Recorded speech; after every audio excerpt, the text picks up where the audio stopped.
Patience harness. Trotting fast and coming on. Around to the 3/4-mile mark. Paradox Pride has the lead. This Paradox Pride is leading the way. Down along the inside, there inside. Pershing coming on now as they turn for home. Steve Lobell on the outside. Paradox Pride down along the inside. There inside.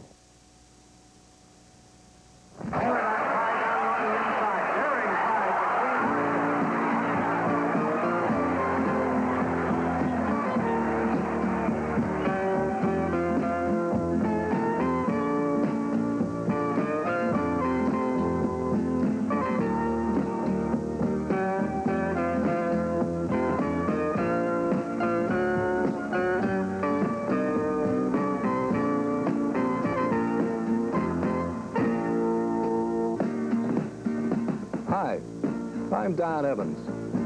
Up in the corner here. I'm the executive editor of Hoofbeats magazine. Write a column for it, too. Now, Hoofbeats is a monthly publication, and we shy away from trying to cover individual colts as the season rolls by. Good thing, too, if most seasons are like the wild thing the sport served up in 1976. Can you imagine a magazine trying to cover the stars of the turbulent 3-year-old trotting ranks in '76? Would have turned an editor's hair gray, or grayer in this editor's case. In June, of course, we'd have had Neverly Thunder on our cover. Thunder was 1975's 2-year-old trotter of the year, won 18 out of 21, started the '76 campaign with a noise reminiscent of his name, and was everybody's early choice to capture the Hambletonian. By late June, however, Neverly Thunder was taking it gently on the chin, and the new star in the trotting constellation was Steve Lobell. His triumphs in the Courier and Ives and the Matron and Reynolds Stakes would doubtless have made him our cover boy for the Hoofbeats edition rolling off the presses on July 1st. Steve Lobell's early season spurt was to be brief, too, and our hypothetical Hoofbeats, matching the fickleness of the times, might well have been featuring a new tough kid on the block by August. Soothsayer was his name, and winning the Dexter Cup and other rich events was his game. Would Soothsayer's name remain up in lights, command newspaper headlines when the balmy breezes of July turned into the siroccos of deep summer at places like Syracuse and Indianapolis? It would not, and our magazine, to be fair and accurate, would have to paint a pair of portraits across its front page for September. Tropical Storm, rounding into shape for the big ones, since that is the trademark of Ralph Baldwin-trained youngsters, was fresh off a smashing upset win in the $147,000 Empire Trot and looked as good as coal in the bin at that stage of the campaign. And Pershing, growing as tough and as wily as the general for whom he was named, was easily the class in the Hoosier Futurity at Indianapolis, scurrying to victories in 158 and 3 and 158 flat, serving notice that he, too, was a serious contender for the trotting crown in wild, woolly, and wonderful '76.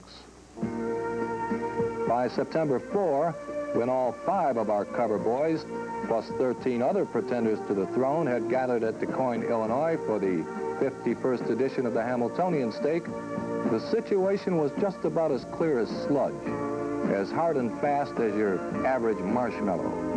And the Hambletonian, worth an awesome record $263,000 in 1976, was, as always, the glittering scalp that every horse and horseman hankered to add to his collection. It was, it is, and will be the race of races, the stake of stakes, the happening of all happenings. Who would win the DuQuoin Classic? Hoofbeats could not have told you. Neither could the magazine's editor. And neither, to be sure, could the genial gentleman who would be handling the elegant 18 entries in the prime test. I don't believe there's that much difference between any of them in the field. Predicting a winner would be very difficult. I would have to give the filly a little shot in there, Arbor Regina. I think the horse that'll win it will be the horse that has the brakes all the way. I think there's at least 8 or 9 horses, any one of them could win. I wish I could tell you, but I don't believe I can. As you know, the last 8 races, stake races, there's been a different 3-year-old trotter win every week somewhere differently. So therefore, I think it's quite open. I don't think there's any one trotter. I think that what'll depend on mostly, if whatever horse is real sharp today, good, and gets the lucky break, I think he may be the winner. Well, of the 18, I think there's 10 that have a real good chance, and there might be one come out of the other 8 that could win it, so it's wide open. You've got to give Pershing a shot. You've got to give all the generals a shot. The consensus was, of course, that there was no consensus at all. And a trip to the Hambletonian's young Mohammed proved fruitless, since Bill Hayes was either a diplomat of the first order or as thoroughly perplexed as everyone else at the Sun-Baked Fairgrounds. Who's going to win the Hambletonian, Bill? No, you won't trap me on that one, but I can't wait to find out. Ah, but there was one sure way to determine a Hambletonian winner, and that was to race the Hambletonian. Mr. Birdstein, if you will. All 18 colts on gate as the gate picks up speed here in the first heat of the Hambletonian. And here they come, 18 strong. Beautiful start. Hayrock and Trotting driving out on the outside is Peridot Pride after the lead. Daring Pride moves right with him. Zoot Suit is third down along the rail. Peridot Pride takes the lead. Daring Pride second on the outside. Zoot Suit third. Lola's Express is fourth on the inside. Vintage Year is fifth on the outside. Racing up sixth is White Knight. In seventh along the inside is Quick Pay as they move to the quarter-mile mark. Racing in eighth is Closed Circuit. Armbro Regina is ninth along the inside. Peridot Pride leads the way past the quarter-mile mark. 28 3/5 seconds, a fast pace. Vintage Year is up on the outside second. Daring Pride is third down along the inside, and White Knight is trotting fourth. Zoot Suit is racing fifth. Closed Circuit is sixth. Lola's Express seventh. Armbro Regina is eighth. Racing in ninth along the inside is a Quick Pay. Steve Lobell is 10th on the outside. In 11th, it's Sharp Steel as they move to the half-mile mark.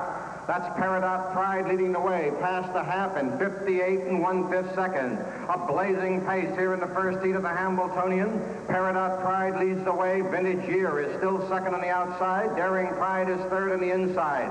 White Knight still fourth on the outside. Zoot Suit is fifth. Closed Circuit is sixth. Lola's Express is seventh. As they move around the turn, Pershing is eighth and trotting fast and coming on. Around to the three-quarter-mile mark. Peridot Pride has the lead. It's Peridot Pride leading the way. Down along the inside, Daring Pride. Pershing is coming on now as they turn for home.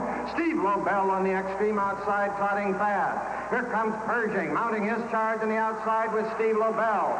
Peridot Pride down along the inside. Daring Pride between horses. On the outside, coming on is Steve Lobell. He's off stride. It's now Pershing driving with Daring Pride. Zoot Suit is coming on. As they come to the wire, Daring Pride. Zoot Suit is getting up.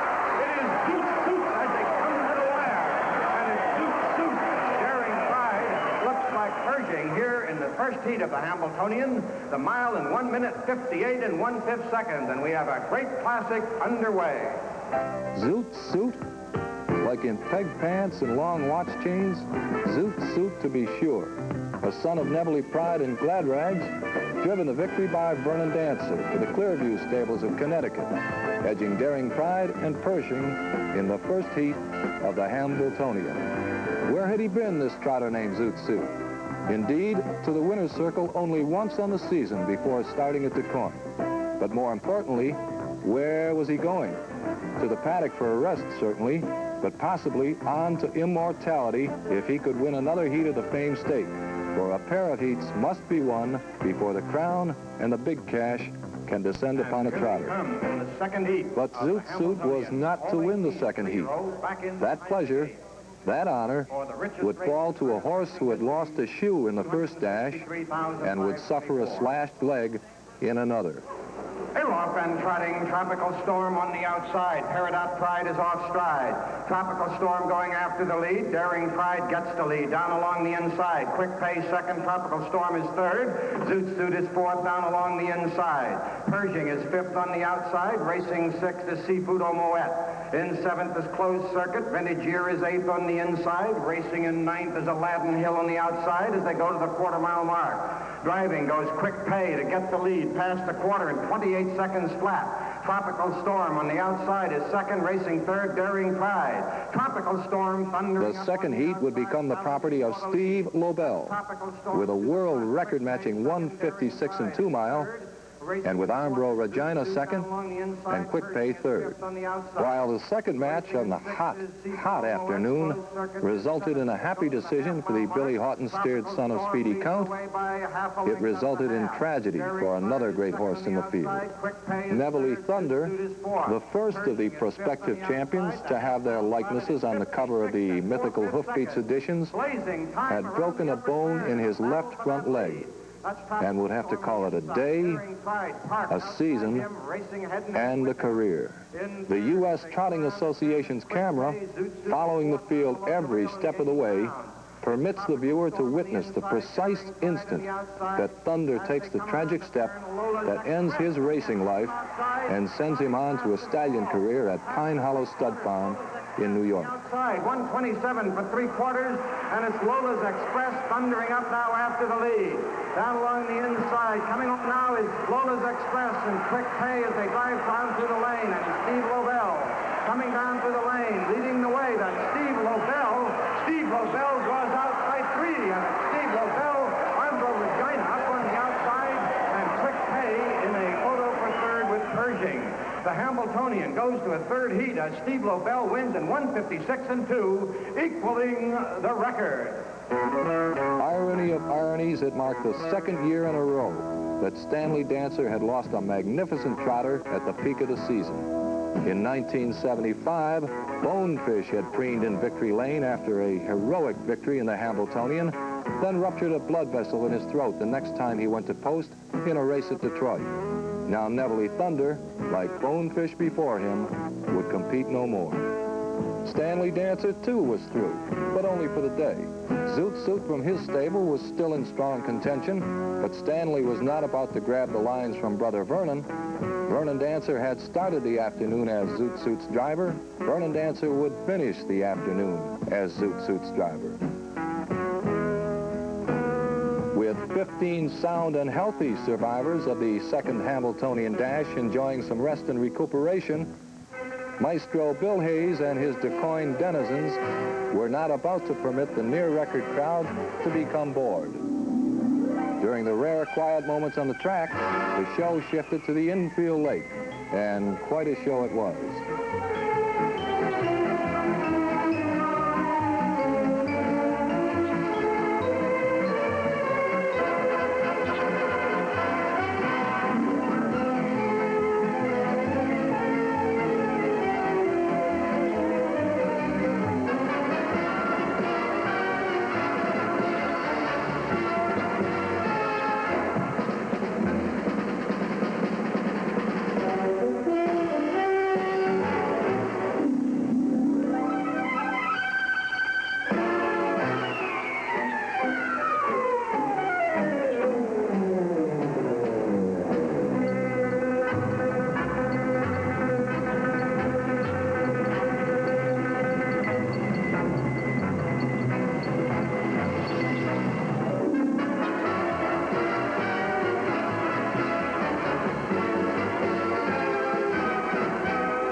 In fact, everything that occurred at DuQuoin during its brief race meeting was quite a show.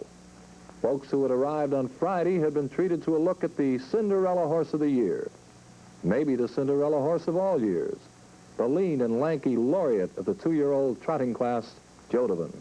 Jodevin, disposing of his rivals in the Castleton Farm Stake, was picking up his 18th and 19th wins on the season and taking another giant step toward freshman trotting laurels on the year. Joe O'Brien drives. And how does a small-scale trainer like Kermit Hinshaw, a little guy in the sport, come by a colt like Jodevin, the first 2-year-old trotter to shade 2 minutes in the past 5 years?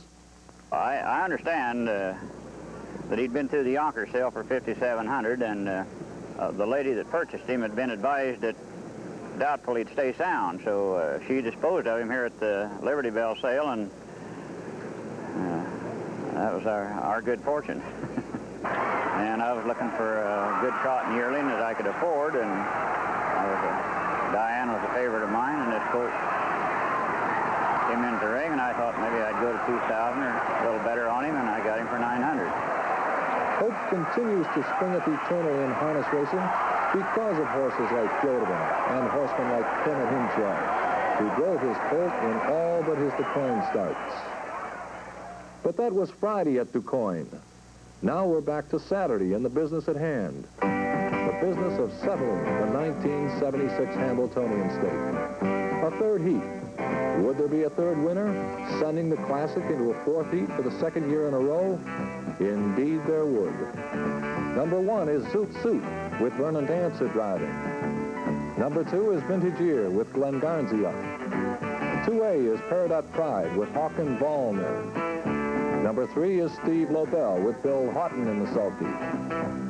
3A is Quick Pay, Peter Haughton steers. 4A is Armbro Regina with Joe O'Brien handling the reins. The 5 horse is Lola's Express with Bruce Nichols driving. Number 6 is Persian with Bill Herman up. Number 7, Soothsayer, Del Miller drives. 8 is Aladdin Hill with John Simpson Jr. The 9 horse Tropical Storm with Ralph Baldwin in the sulky. 10 is Closed Circuit with driver Frank O'Mara. Number 11, Seafood Omoet with John Gautier in the sulky. 12 is Daring Pride for Howard Beisinger. 13 in the field is Sharp Steel with Jerry Graham driving. Scratched from the third heat, in addition to the injured Nuttally Thunder, were White Knight and Chompers.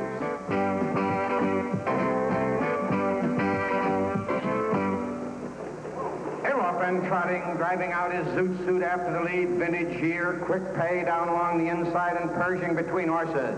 Quick Pay gets the lead. Pershing is second. Armbro Regina third. Vintage Year is fourth, and driving up on the outside, Zoot Suit is fifth. Lola's Express sixth. Tropical Storm is seventh. Steve Lobell is eighth along the rail. Closed Circuit is ninth.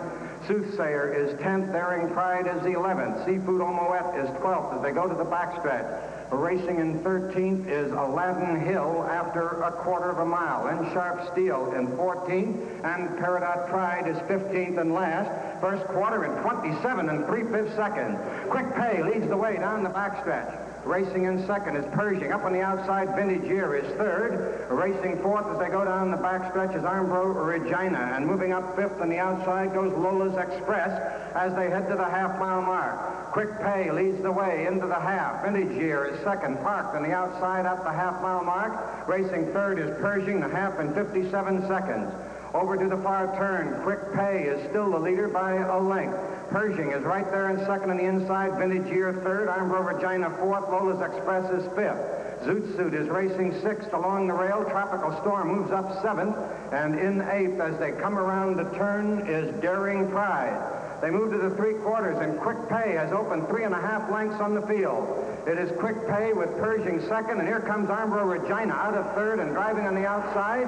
And Steve Lobell moves from sixth to the extreme outside as they head into the stretch. Quick Pay is the leader. Armbro Regina, Steve Lobell on the extreme outside. Quick Pay is under a drive by young Peter Haughton. Steve Lobell up on the outside. Armbro Regina in the middle of the track as they come down through the lane. Armbro Regina has the lead. Steve Lobell is closing on her on the outside, and Zoot Suit coming on. It is Armbro Regina showing the way. Zoot Suit coming through. Armbro Regina, Zoot Suit, and Quick Pay in that order. Time of the mile, a withering 1:56 3. Good enough to give the winner the all-time standard for trotting fillies. And what was a nice girl like Armbro Regina doing in a place like that, the Hambletonian field? Obviously, she belonged, that's what. And so, perhaps, did another pair of young trotting ladies, Ima Lula and Joppa. Lula, Joppa, and 7 other fleet sophomore ladies had been fighting it out in the $60,000 Hambletonian filly division on the same sizzling DuQuoin card. The first division went to Ima Lulu in 1:57 4. The second to Joppa in 1:56 3, throwing the contest into a 2-horse overtime. Excuse the pun, but did you ever see a horse fly? Well, this may be as close as you'll come as the 2 super cuties round the final bend and claw their way home. The last quarter in 27 1, with Ima Lulu perhaps trotting the final panel in 26 1/fraction to overtake and pass her rival. It was easily a fresh new standard for 3 heats by trotting girls. The heats were records at the time, too. But that's the kind of afternoon it was in DuQuoin, Illinois on September 4, 1976. One last major event remained on the afternoon's agenda, and it was a whopper. The concluding dash of the Hambletonian. Showdown time for the 3 heat winners, Zoot Suit, Steve Lobell, and Armbro Regina.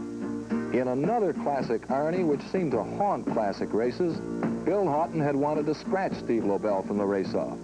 His trotter, nursing an injured leg and feeling the effects of the long and fierce competition, had just about had enough for the day, Haughton felt. But the Hambletonian has always been a test of stamina as well as speed, and the rules said a colt must continue if he were to collect his share of the purse, win, lose, or draw in the race-off. So Haughton and the colt's owners, the Mill Island stable, decided to start him. Here they come in the final heat of the Hambletonian. They're off and trotting, driving out on the inside, Armbro Regina. On the outside, Steve Lobell and Zoot Suit.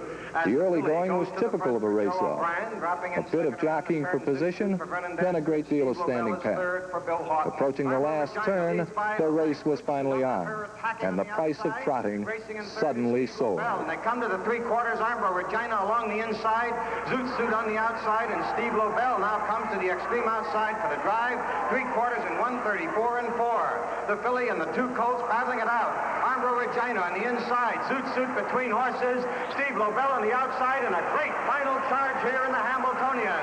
Armbro Regina on the inside, then Zoot Suit and Steve Lobell on the outside. It's Armbro Regina on the outside, Steve Lobell is getting up. It's Steve Lobell on the outside winning the Hambletonian. A mile in 2:02 and 3/5. Steve Lobell up on the outside for Bill Haughton.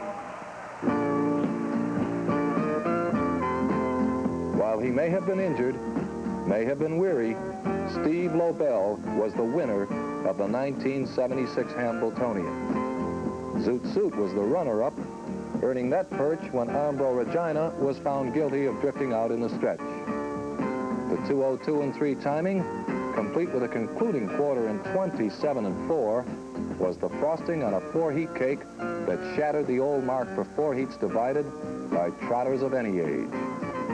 Steve Lobell, a son of Speedy Count and Sophia Hanover, bred by Don Millar's Bonnie Keek Farm in Ohio, was the center of attention in Victory Lane, while Haywood Hale Brune and Stan Bergstein interviewed driver Haughton for the nationwide CBS telecast.